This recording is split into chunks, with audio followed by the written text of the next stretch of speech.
This big road trip for you guys. I mean, how exciting is it to go on this road trip?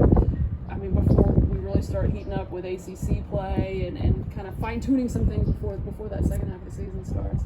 Yeah, I think heading out to Oklahoma is a awesome chance for us to get on the road. Our first road trip, technically, game. The ones in Clearwater were a neutral site, so this will be quite fun for us. Anytime you get to play a top-5 team 4 times, right, between Oklahoma State and Oklahoma is a good challenge. So, and then on top of that, it's the place that we want to go at the end of the year also. So I think there's a lot of really good things that we can get out of this, and really excited where our team's at right now to take on this challenge. Following up on that, you mentioned this is the place you want to be, playing in front of the crowds that if you played one of these teams at OKC, you're going to play up against. Just how big of a challenge is to kind of just throw yourselves right in the fire? Is this your first road test?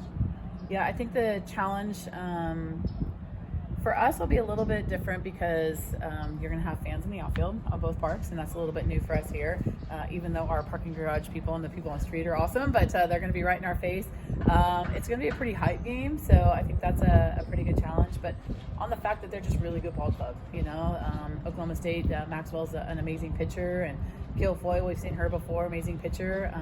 You look at what Oklahoma's put together in their transfer portal kids to the current kids that have been raised there, essentially. So pretty exciting for us as a pitching staff to get that challenge, and then really good for the hitters too. Do you think the OSU series takes on a super regional type feel? Yeah, we've definitely talked about last week kind of being a regional and then this week being a super regional, just to get that mid-season feel of what that's like. And then, of course, rolling into ACCs with Syracuse coming here after spring break, I think gives us a chance to really talk about how you manage a super regional and what it takes to win a super regional. So it's different to play a one-game series, one game like Oklahoma, right? One game, anything could go. But when you're playing a 3-game series, you really got to be able to make adjustments and kind of live that hashtag smart value that we talk about. On that note, I mean, what have you stressed to them? What do you look to see from them this week? With this being kind of that first real road trip, big electric atmosphere, going to be loud, going to be intense. Yeah, I would like to see, one, we just first pitch, step in there and be all in. 2, adjustments is a big part of a 3-game series. When you talk about like a super regional feel, the ability to make adjustments. So in-game adjustments, game-to-game adjustments. So I think that's the taxing part that we're going to ask our team right now is returners, how do we do this right now? How do you make the adjustments? How do we go back at the end of a game, sit down, do some scouting, and be different on game 2? So that's a little bit of the knowledge from our experienced players to share and then to live that. Good morning. Sorry, caught you between classes. Great, yes.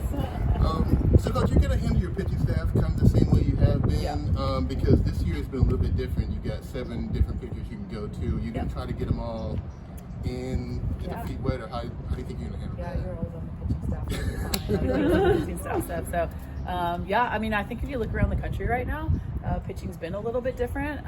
Or I would flip to the offensive side has been great in our game. It's growing.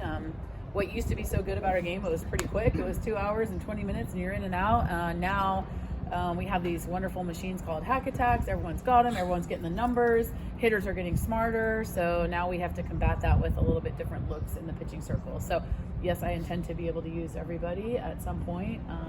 Either it's on the growth side for the future of the program or on the winning side strategically to be able to win some ball games. So if you go back to the super regional feel, definitely needed. It's always been needed. We get the opportunity this weekend.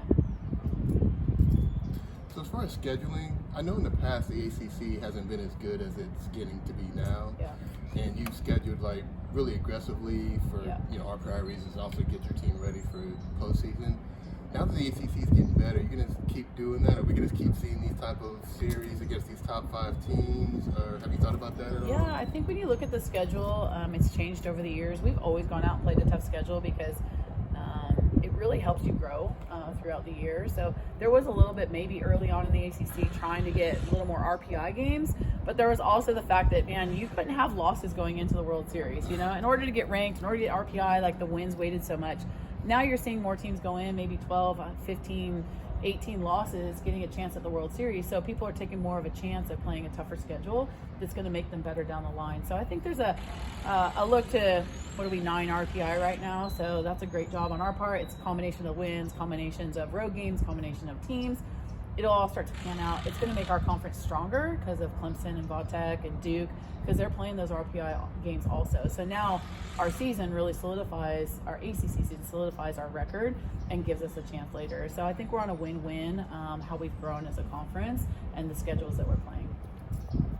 I think you used the word scrappy, maybe, or gritty in the Yep. preseason to describe the team. Now Yep. that you're 23 games in, how do you describe this team? Yeah, I would say Scrappy's still definitely a part of us. The gritty we're definitely still working on, because gritty to me is when you get 50, 60 games in, now you know your tools and the things that you can add to your toolbox on the field. So I would think that, to me, the Scrappy side really goes into like a lot of the base running and just the want for extra 60 feet and how you do that, and a little bit more of maybe some dugout intent moments. You see the energy with an 8-pitch at bat that may not be a hit, maybe a strikeout or a pop-up or move your runner, and there's a little bit more energy and intent there that now raises up the whole team, and knowing that your at bat may lead to something later in the ball game. So that grittiness there and that scrappiness there on that side has really helped us to the record that we have right now, but will really help us as we go, and we're going to go this weekend.